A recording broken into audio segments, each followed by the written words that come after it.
Hello दोस्तों, मैं Sonali nirvana carriers पे आप सबको वेलकम करती हूँ। India post office GDS recruitment 2025 fourth merit list of shortlisted candidates published. और आप अपने सर्कल के हिसाब से, अपने डिवीज़न के हिसाब से यहाँ से अपना फोर्थ लिस्ट चेकआउट कर सकते हैं, कितना हमारा कट ऑफ गया है और कितने परसेंटेज में सिलेक्शन हुआ है। और ये रहा जीडीएस का ऑफिशियल वेबसाइट विजिट करने के बाद यहाँ पे नोटिफिकेशन बार में आप देख सकते हैं GDS online engagement schedule 1 January 2025 list 4 of shortlisted candidates published. थोड़ा नीचे स्क्रॉल करके आने के बाद यहाँ पे आपको दिखेगा जीडीएस ऑनलाइन एंगेजमेंट शेड्यूल 1 जनवरी 2025। यहाँ पे क्लिक कीजिएगा। यहाँ से आप अपना सर्कल सिलेक्ट कर सकते हैं। आपका जो भी सर्कल है, आंध्र प्रदेश, असम, बिहार, छत्तीसगढ़, दिल्ली, गुजरात, हरियाणा, हिमाचल प्रदेश, जम्मू कश्मीर, झारखंड, कर्नाटक, जो भी आपका सर्कल है, सर्कल के हिसाब से आप फोर्थ मेरिट लिस्ट डाउनलोड कर सकते हैं और चेक कर सकते हैं। तो आज के वीडियो में हम और एक इम्पोर्टेंट नोटिफिकेशन के बारे में डिस्कशन करने वाले हैं, जो कि जीडीएस न्यू रिक्रूटमेंट रिलेटेड है। यह ऑफिशियल नोटिस या फिर लेटर बोल सकते हैं, जो कि ऑल इंडिया ग्रामीण डाक सेवक यूनियन की तरफ से लिखा गया है to the secretary department of post Dak Sevak new Delhi 110001। Subject यहाँ पे है proposal for modifications in GDS online engagement process, introduction of screening test after selection. तो सब्जेक्ट में यहाँ पे क्या है, जो हमारा जीडीएस का सिलेक्शन होता है, सबको पता होगा जैसे कि 10th मार्क बेसिस पे हमारा सिलेक्शन होता है, कोई भी एग्ज़ाम नहीं होता है जीडीएस रिक्रूटमेंट के लिए।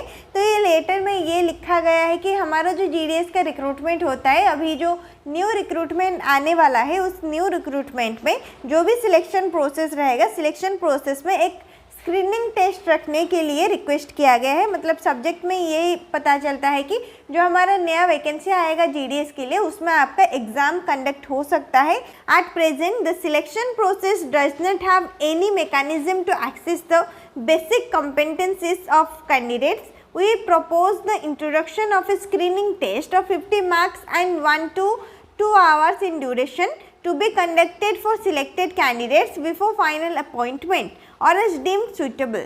This will ensure minimum standards of aptitude among the incoming GDS. We also propose upgrading the minimum qualification for GDS engagement to 10+2. तो फर्स्ट पैराग्राफ में यहाँ पे ये लिखा गया है कि जीडीएस रिक्रूटमेंट में हमारा एक तो एग्ज़ाम कंडक्ट करना चाहिए, एटलीस्ट 50 मार्क्स का 1 to 2 आवर्स जो टाइम ड्यूरेशन वाला एक एग्ज़ाम कंडक्ट होना चाहिए। और जो 10th क्वालिफिकेशन रखा गया है, मिनिमम क्वालिफिकेशन 10th है, उसे +2 करने के लिए यहाँ पे लेटर में मेंशन किया गया है। फिर चेक करते हैं नेक्स्ट पैराग्राफ में क्या है। We also recommended some weightage or preference for local candidates, particularly those educated under the same state board and having long-term residence in the area. This will improve local language proficiency, familiarity with the community, and better delivery of service. Second paragraph में ये mention किया गया है कि जो भी local बच्चे हैं, जो लोकल स्टूडेंट से अप्लाई करते हैं, उनको थोड़ा ज़्यादा प्रेफरेंस मिलना चाहिए, ताकि जैसे कि हमारा जो भी डिलीवरी का काम होता है या फिर लोकल लैंग्वेज, जो भी लोकल एरिया के लोग होते हैं, उनसे अच्छा बातचीत हो सकता है। मतलब अच्छे से समझ पाएंगे वो क्या बोल रहे हैं, उनका प्रॉब्लम क्या है। आज बीपीएम एबीपीएम जो भी आपका काम रहेगा, वो अच्छे से मैनेज हो सकता है। तो जो भी लोकल बच्चे हैं, लोकल एरिया से अप्लाई करते हैं, उनको थोड़ा ज़्यादा प्रेफरेंस मिलना चाहिए। फिर थर्ड में देखिए क्या है। We suggested 3 stage phased implementation. First normal online application and shortlisting, second screening test for top rank candidates, third final selection based on document verification and screening test result. Third में आपका ये mention किया गया है कि जो selection process को 3 parts में डिवाइड किया जाए। फर्स्ट पार्ट में रहेगा ऑनलाइन एप्लीकेशन एंड शॉर्टलिस्टिंग। जो भी ऑनलाइन अप्लाई करने के बाद शॉर्टलिस्ट हमारा, जैसे अभी शॉर्टलिस्ट कैंडिडेट का लिस्ट आता है, सेम प्रोसेस रहेगा। फिर सेकेंड में रहेगा स्क्रीनिंग टेस्ट, जो कि एग्ज़ाम रहेगा 50 मार्क्स का। फिर थर्ड में आपका फाइनल सिलेक्शन और डॉक्यूमेंट वेरिफिकेशन रहेगा, और स्क्रीनिंग टेस्ट जो रहेगा उसके रिजल्ट के हिसाब से आपका फाइनल अपॉइंटमेंट रहेगा। फिर उसके बाद नेक्स्ट पॉइंट है, this process would help filter out non serious application for the lakhs of application received in every cycle. It would ensure that selected GDS have basic proficiency before assuming public facing responsibility. It also preserves transparency in recruitment while addressing regional needs. Furthermore, it will discourage misrepresented or fake applications.